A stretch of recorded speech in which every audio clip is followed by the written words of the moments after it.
Hello, everybody. Welcome at the 12th live session at my YouTube channel. I see already people joining, so welcome. Please put it in the chat where you are actually heading from or where you're joining from. That would be really nice to see it.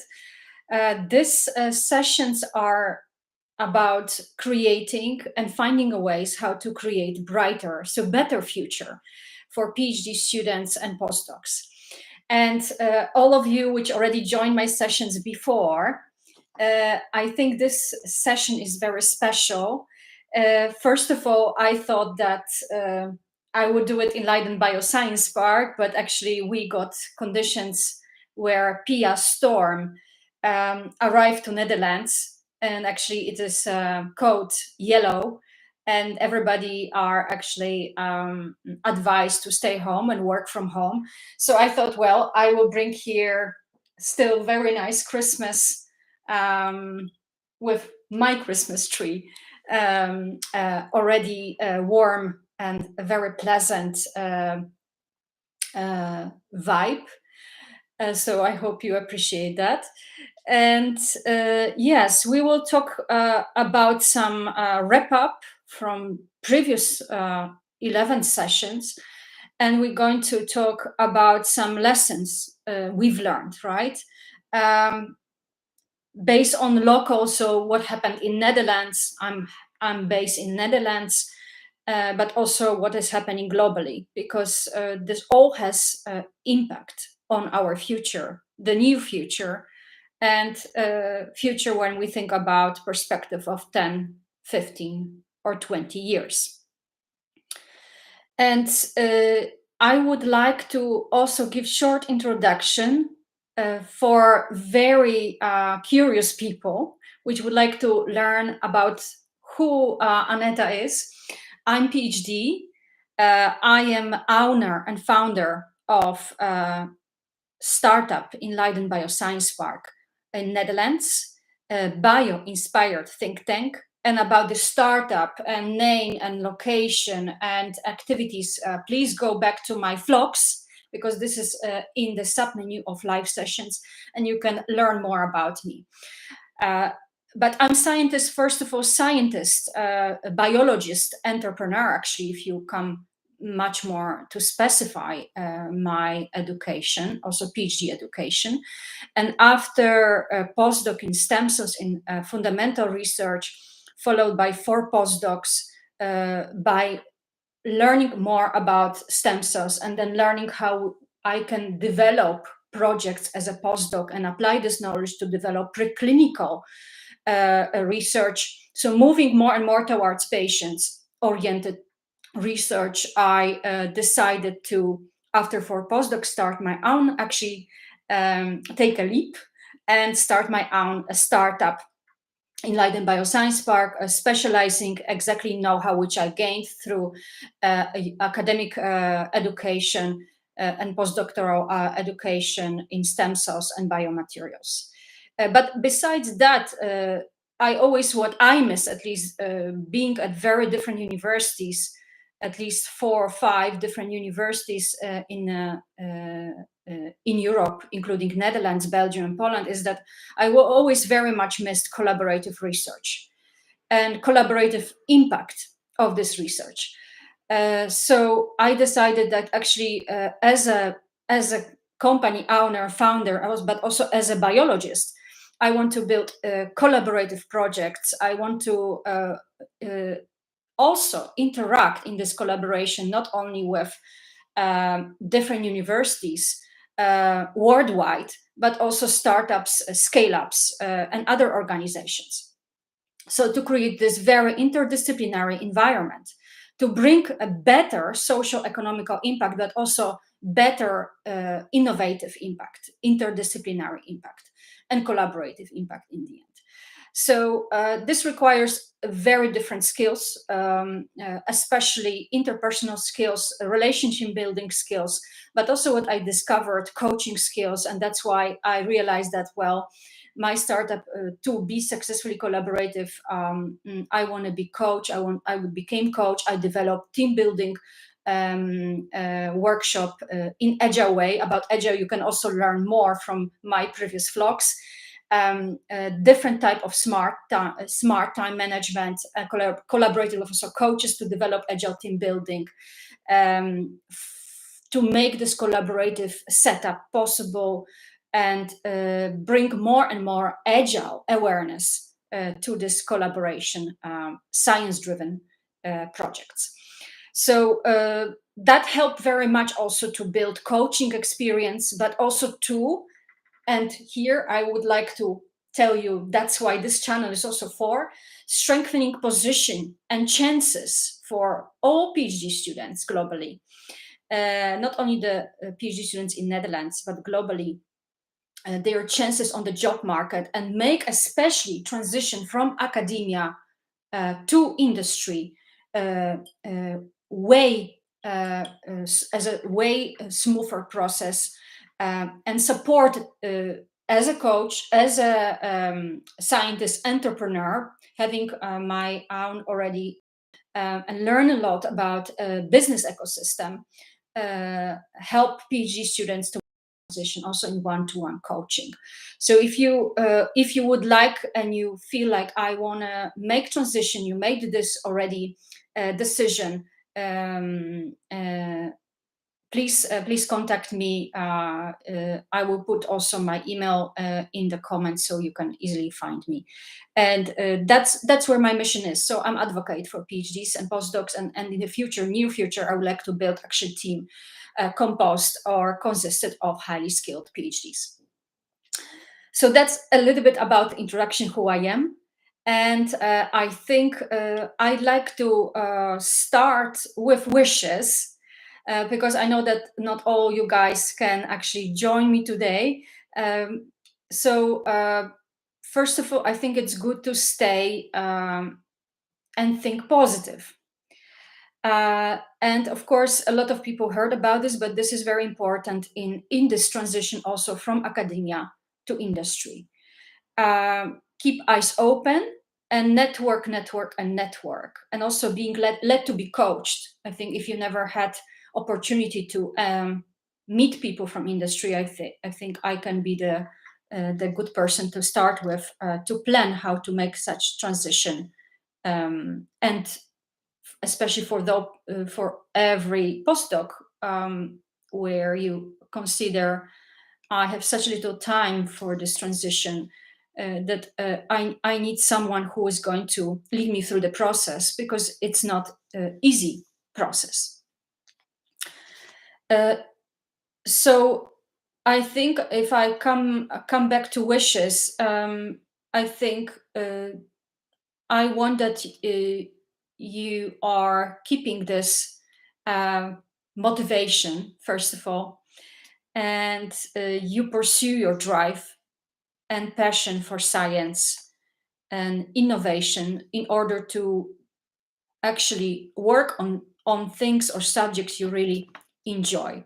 And I think industry offers, with terms of industrial, that's for maybe early PhD students, industrial doctorates, collaborative doctorates offered by already some groups at some universities, which can help you to get initial bond with industry, and develop your career outside of academia. And I think I don't want to talk in terms of mantra here, but I told through a lot of sessions that from all PhDs, only 0.5% become professors, and majority, more than 70%, needs to find a way or needs to develop their career outside of academia. And I also was very curious about updates, because I'm following these updates, what's happening with education, especially PhD education, because this has very important, of course, consequences on the talent pool available at universities, but also so much discussed by industry about shortage of professionals. So according to OECD, And for those which don't know about OECD, this is Organization for Economic Cooperation and Development, where governments of 37 countries with market-based economies collaborate to develop policy standards to promote sustainable economic growth. And I think sustainability is here very important in terms of talent pool, and also appreciating also talent pool within highly skilled PhDs. Uh, so when you look at the situation of the doctoral education, PhD education, according to a recent data of OECD, the within 5 years, within OECD countries, and OECD countries, I mean here EU countries, but also Australia, Canada, Chile, um, Korea, Mexico, New Zealand, and I think you can find US, so United Kingdom also.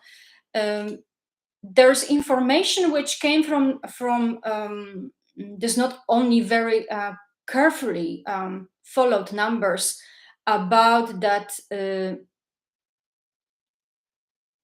number of new doctorates almost doubled in 2 decades to 2017.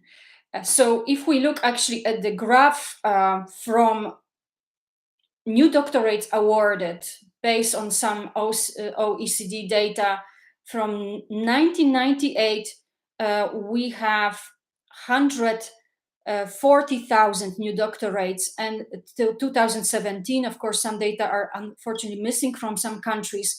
I don't even talk about China, up to 300,000 new doctorates awarded. But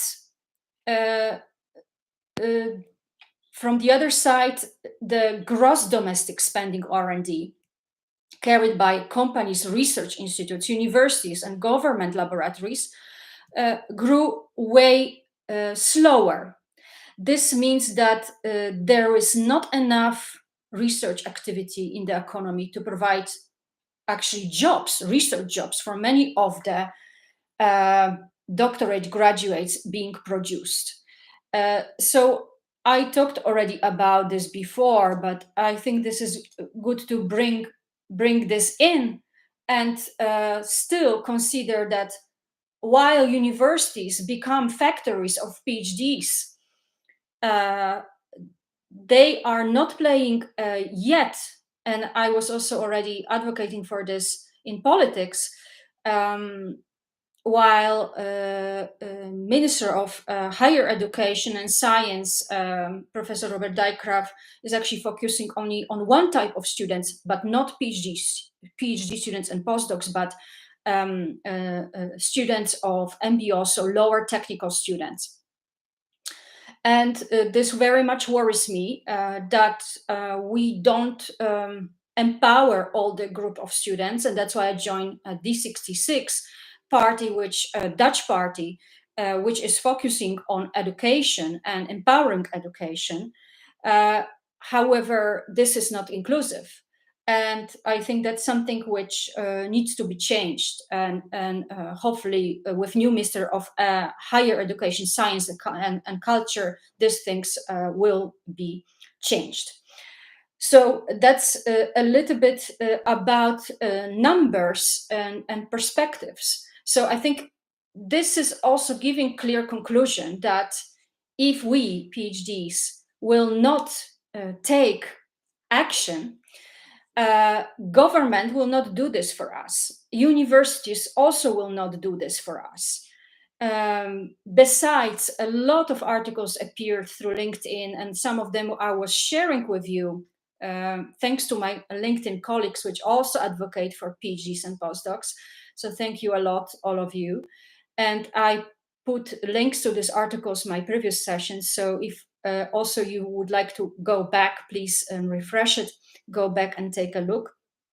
But overall, living of PhD, cost of living are below average.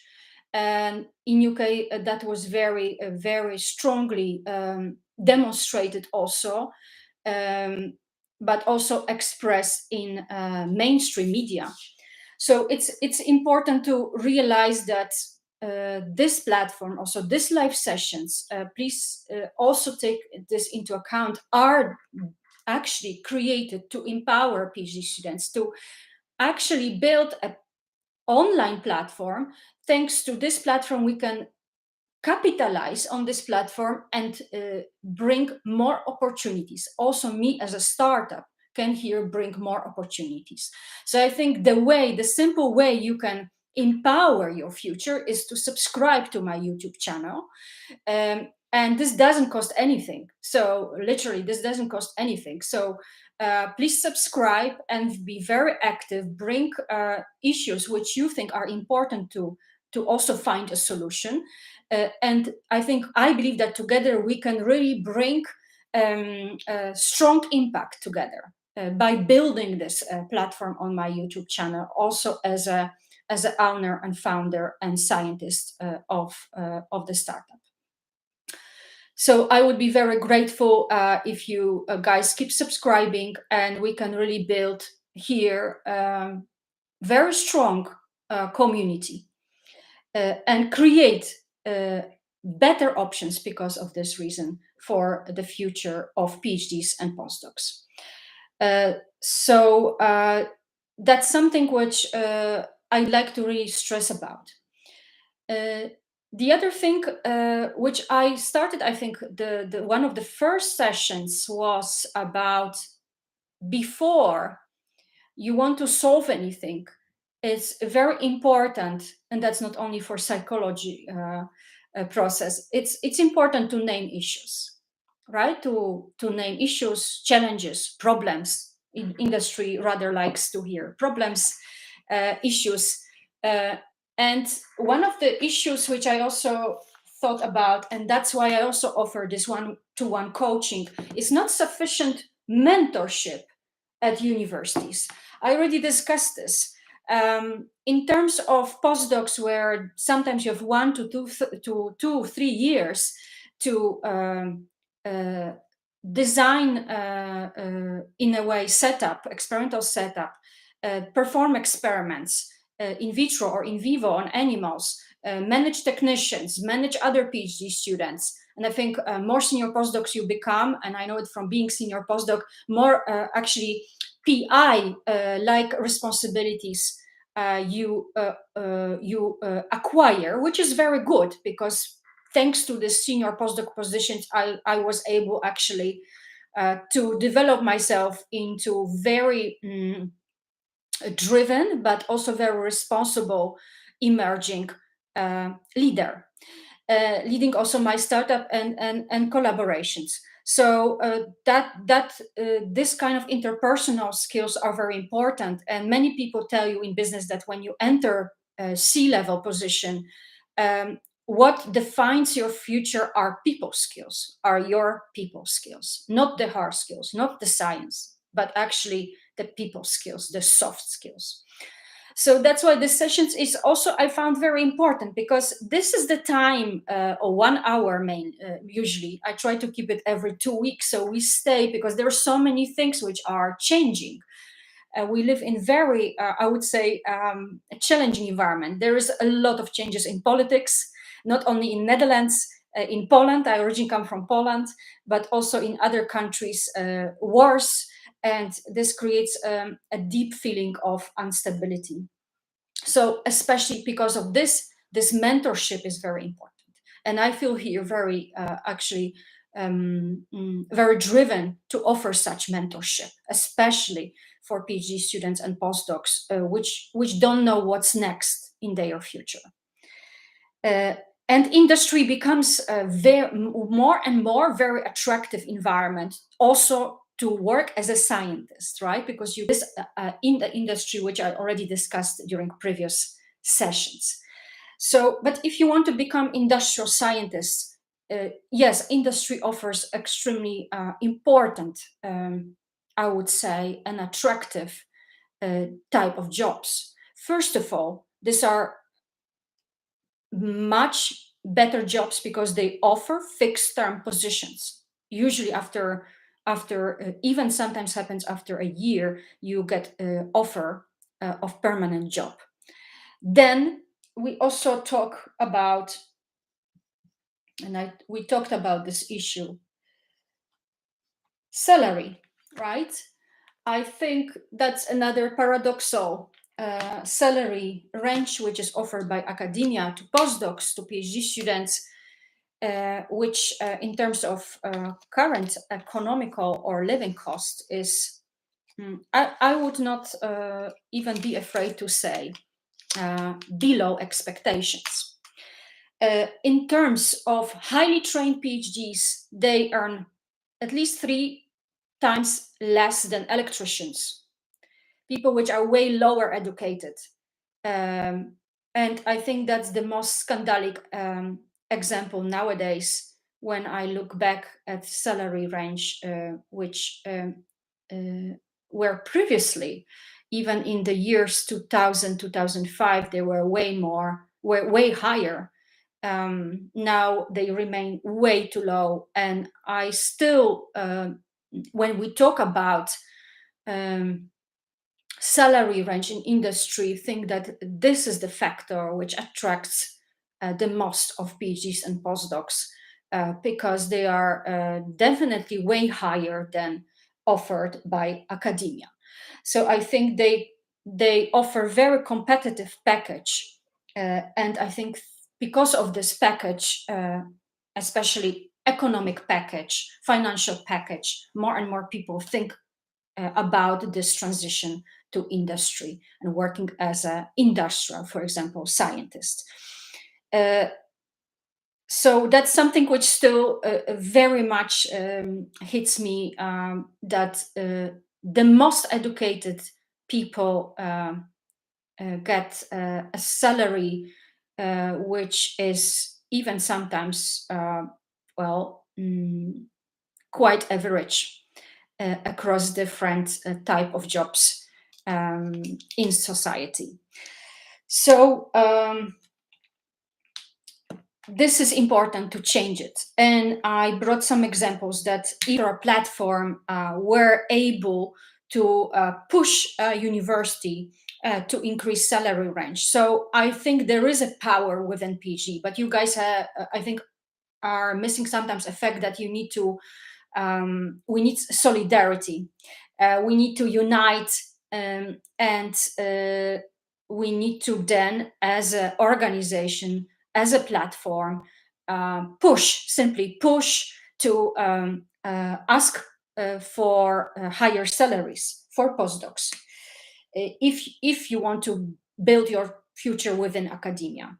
For people which want to make transition, I think this choice becomes way more straightforward. So salaries are important. And I'd like to also bring here issue which I know that a lot of people don't want to talk about: toxic environment. This toxic environment is happening in academia, and I described already a few articles about this discussions. Some problems are arriving in terms of leadership that also I've been discussing, regarding mobbing, regarding sexual abuse but also in the first few sessions also some links is concerning universities, but also conferences. You need to be aware of that. And if you know where to find help, I think that's the best what you can do. The other thing which I like to discuss, that happens for more Dutch environment.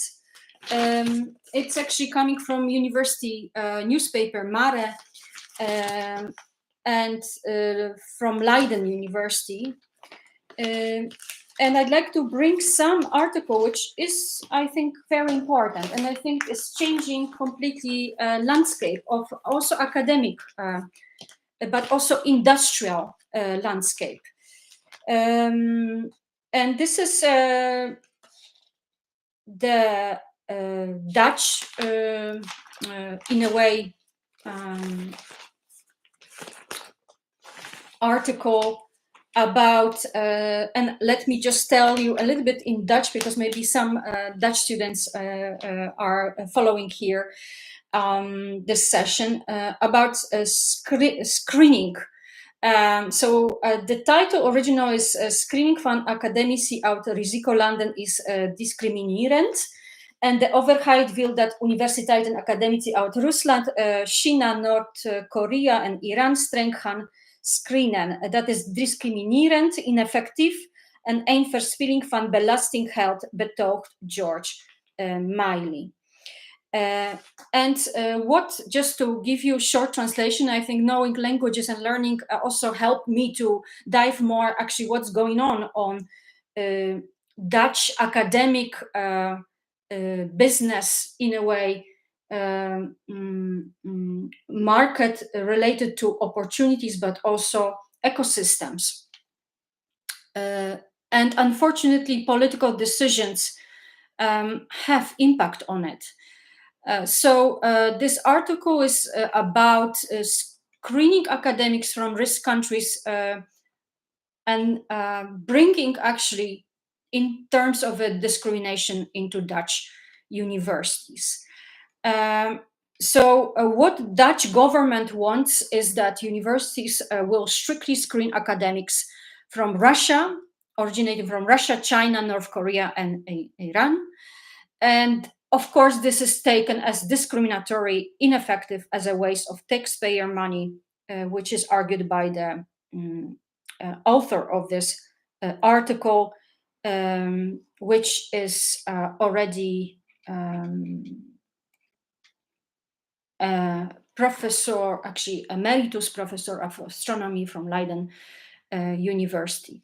And I think this is something which is important to not only consider from perspective of university. As I told you before, I also learned about taking different perspectives and make them different and better conclusions, which have impact on development of my startup, but also business ecosystem, startup ecosystem, industry ecosystem, but also academic ecosystem. And more we are interconnected, because more we realize how important this collaborative business model is for both university, for future of universities, but also future of industry.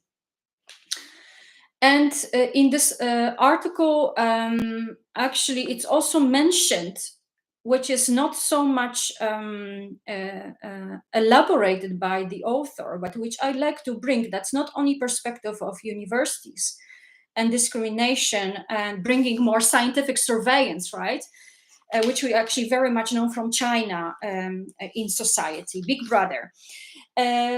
But also bringing a perspective of politics, right? And here, actually, politics comes not just from Dutch government, but politics is influenced by a different type of other governments.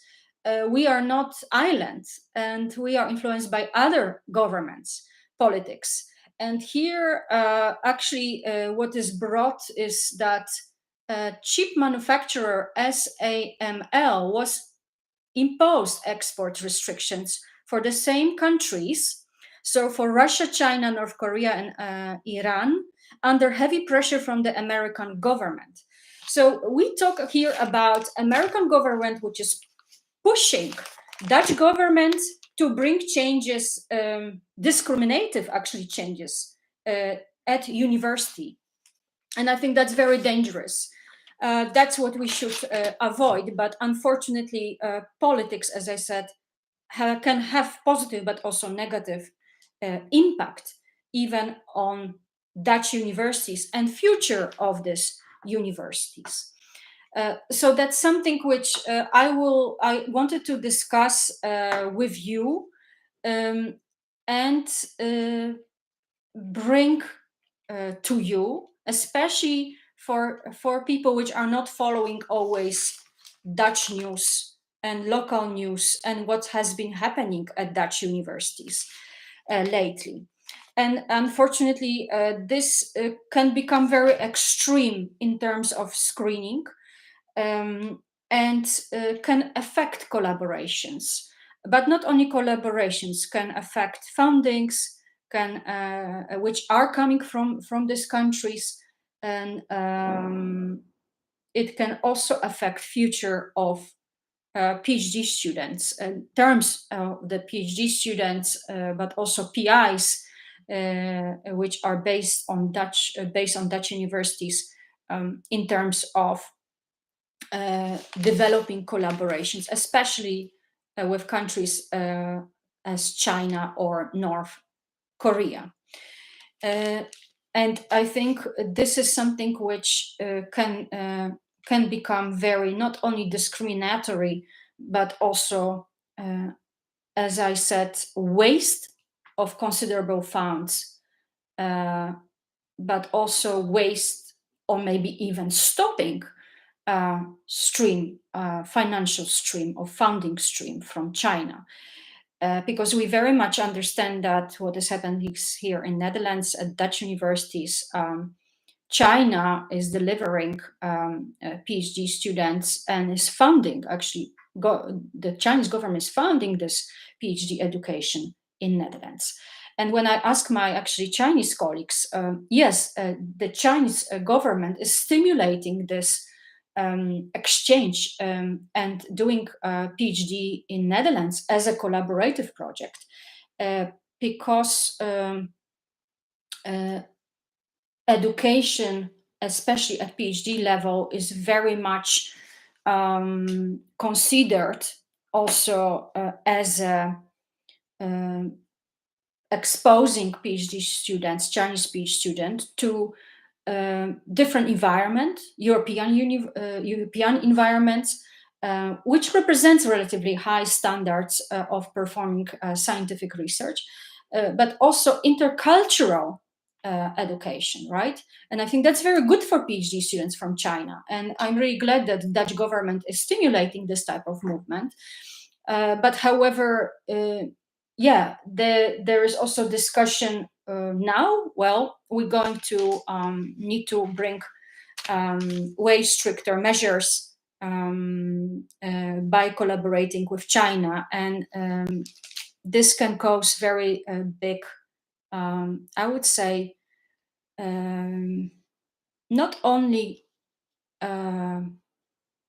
this encouraging Dutch government, this encouraging Chinese government to develop future of their students in Europe, but also decrease or can affect collaboration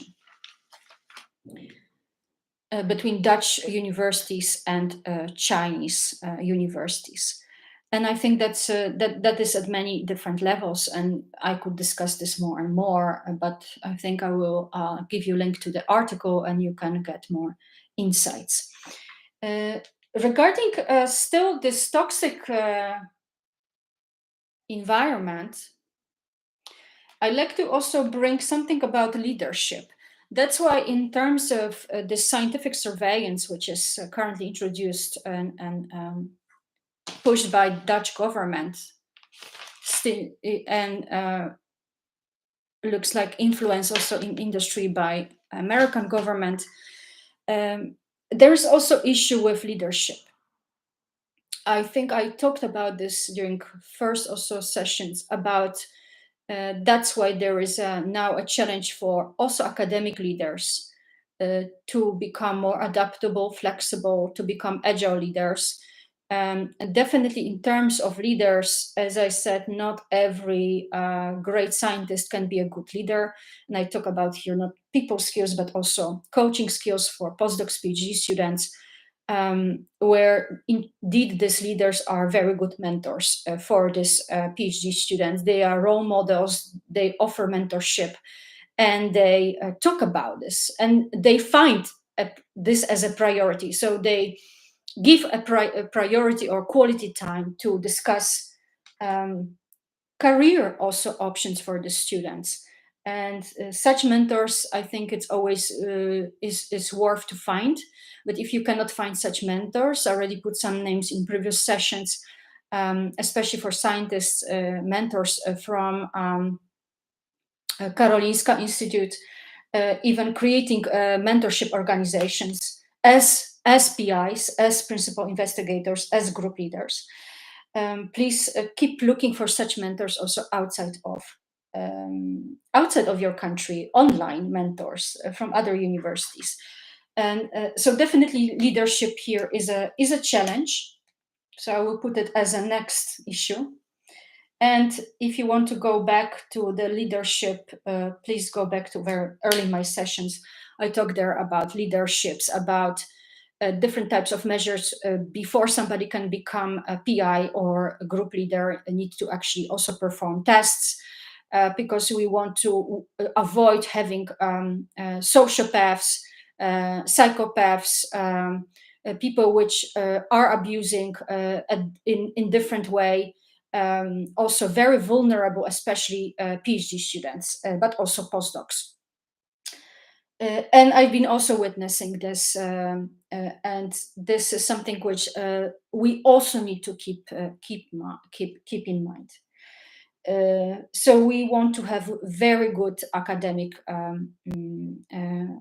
leaders which have sufficient or actually satisfying people skills or coaching skills in terms of developing successfully a career path for their PhD students and postdocs, because they also participate in it. It's not just scientific projects, it's also developmental projects for all of these PhD students and postdocs.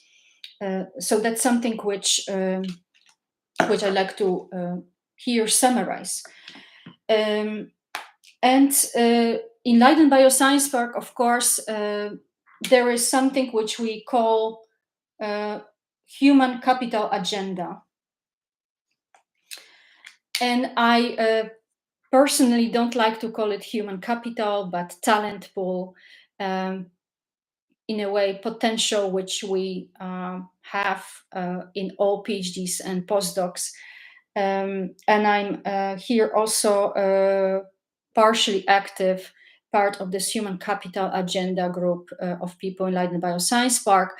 This includes also the director, which I'm very happy, a new director in Leiden Bioscience Park, which is also strengthening potential options for not just attracting talent, including PhD students and postdocs to Leiden Bioscience Park, but also finding a ways how to maintain talent in Leiden Bioscience Park. So here as a PhD, I'm very strong advocate of this group, representative of this group, and finding and trying to find and creating new opportunities for PhD students and postdocs by offering internships, for example, in my startups, but also in other companies. And of course, this is not happening on only personal basis, but it's happening in terms of each group which is represented by MBOs, so students of lower education, but also higher education, HBOs, and master students and PhD students and postdocs, which represent university groups. So to keep things very inclusive. And as I said to you, unfortunately, party which I was active for 1 year, their priorities are not around PhD students and postdocs, more around MBO students. So that represents very exclusive target group, where this group is mainly promoted for empowerment at job market and not other groups. So I think clear conclusion is that there should be more platforms like that, YouTube platforms built, but also my platform, That's my wish, which will be stepwise empowered by you guys. And so please subscribe again. I will also keep telling this as a mantra, maybe not as a mantra, but keep subscribing, because that's how we can build the impact here. So it's something which I think I'd like to bring in.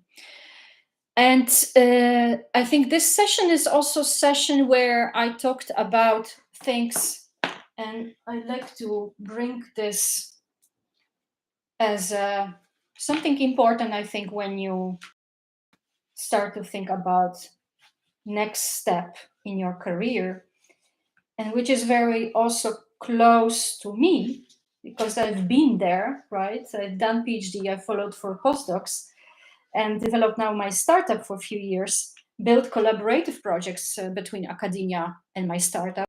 Is agile mindset. To know more, you can listen to my vlogs, as I said. But you can also participate in Agile Team Building Workshop. This is paid workshop. I will also put a link there. So Agile mindset, very, very important nowadays, which allows us to create, and before creating even very concrete career option, can help us to think about out of the box, right? Out of the box, and leaving this comfort zone, which is academic zone for many of you. And the other thing which I'd like to bring in is stretching.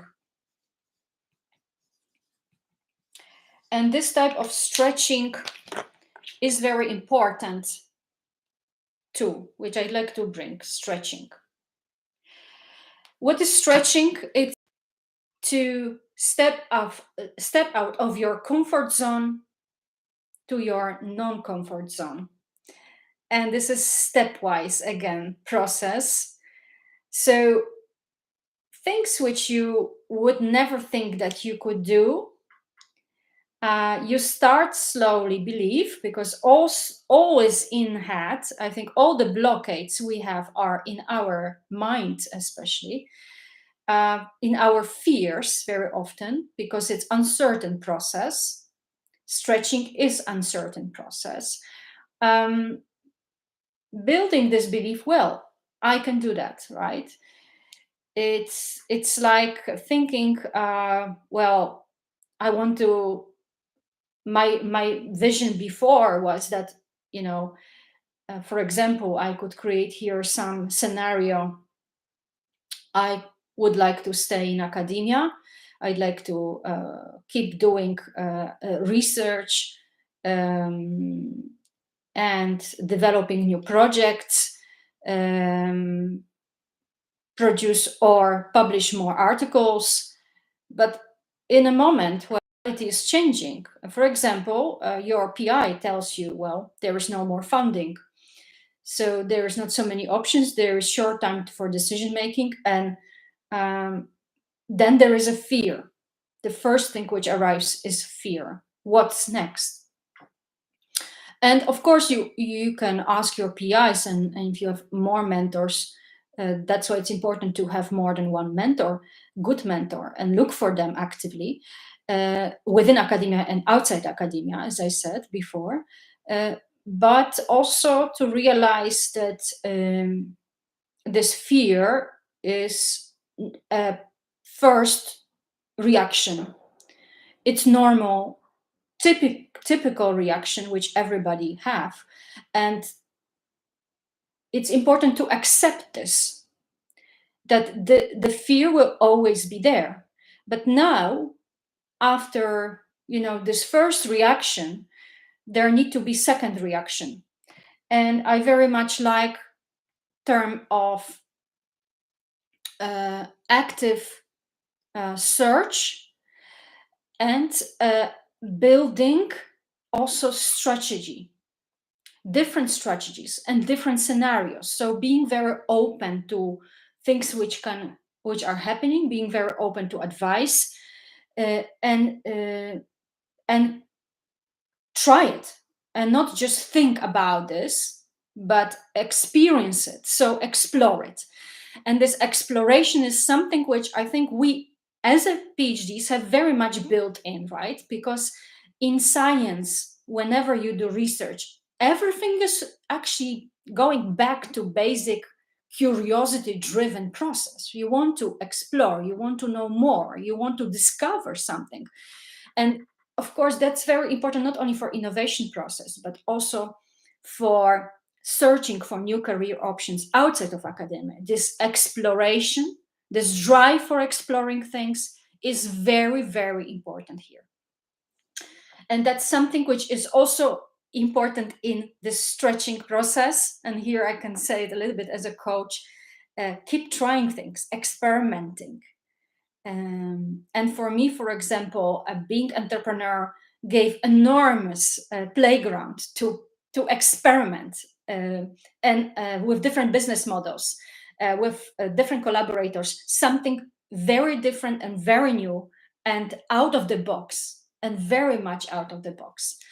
So that's something which I'd like to share with you today, in terms of process. In terms of also mindset, allow yourself to give a time, because it's not easy to change your mind, right? Somebody would always need to give you some arguments, right? And that's very good to find motivation, rationale behind your actions. But sometimes you have to also let go and give yourself simply a time where, for example, during coaching sessions with me, to discuss, your worries, your also your personalized, in a way, track, right, or priorities. And what I also found very important is, there is a lot of discussions about balance between your private and professional life. And I think in terms of PhDs, where you are, for example, I was always very passionate about doing experiments, and I could stay long hours in the lab doing experiments on animals, especially. Was taking way more time than in vitro experiments, but I was passionate about that. I was driven to develop new research data, and based on this research data, develop new model and see how this model can be now applied and become translational, in terms even of on work on animals, which are more translational type of research. And what was driving me always is that,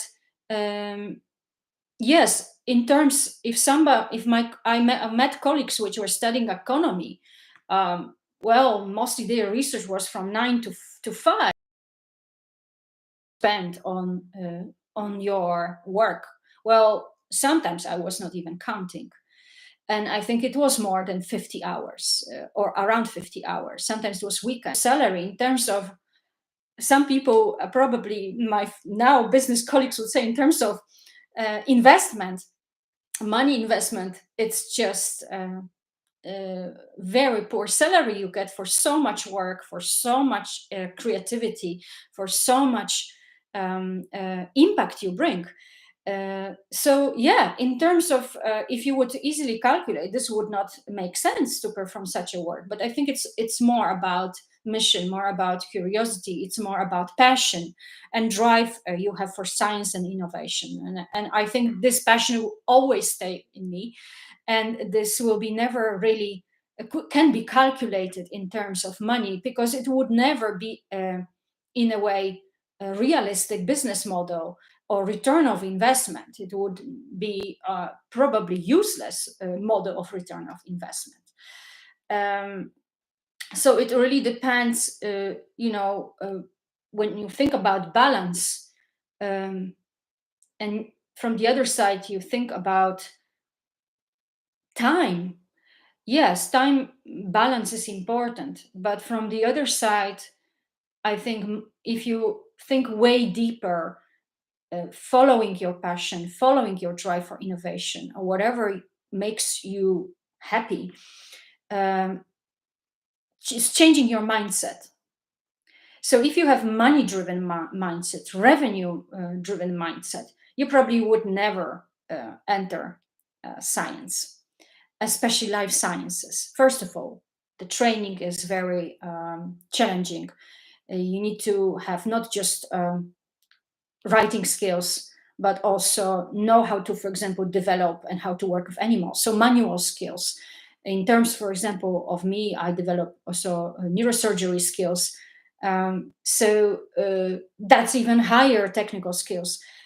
So working with animals overall is way more challenging than working with cells. So if you even think about this, that empirically you also have to prove your hypothesis, this becomes, for many people which study economy, completely not worth it.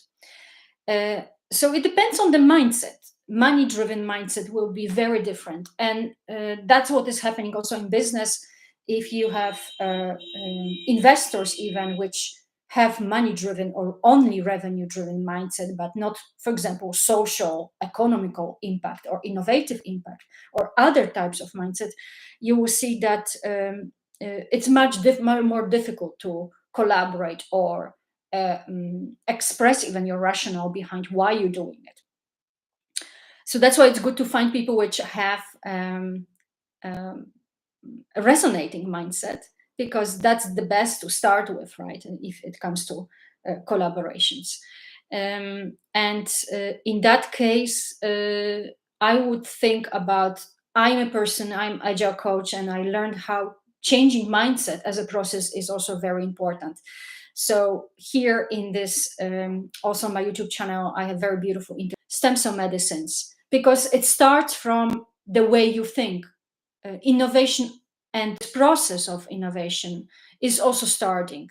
And if we can change mindset, especially in terms of academic mindset, and start to make transition and understand also industrial mindset, that really helps to create the best collaborative, not just processes, but collaborations. So bring this results in terms of scientific academic industrial collaborations. And about this, I think in New Year, I'm going to write actually article both in Dutch and in English, because I like to bring it to a wider audience on LinkedIn channel.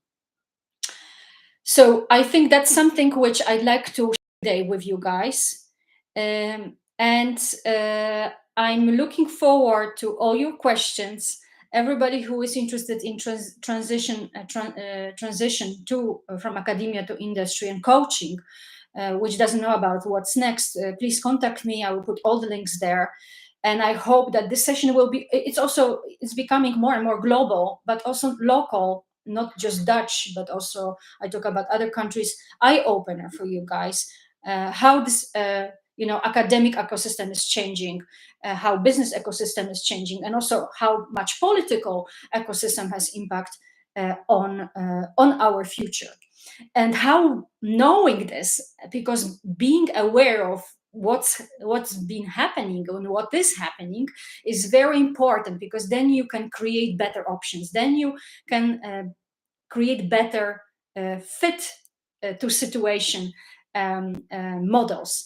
And I think that's something which I hope the sessions will also become very much therefore useful for you, and become indeed eye-opener for creating better options for future for PhDs and postdocs in life sciences. So please again subscribe, keep subscribing, and I'm very happy to welcome all the new people which are joining from all over the world.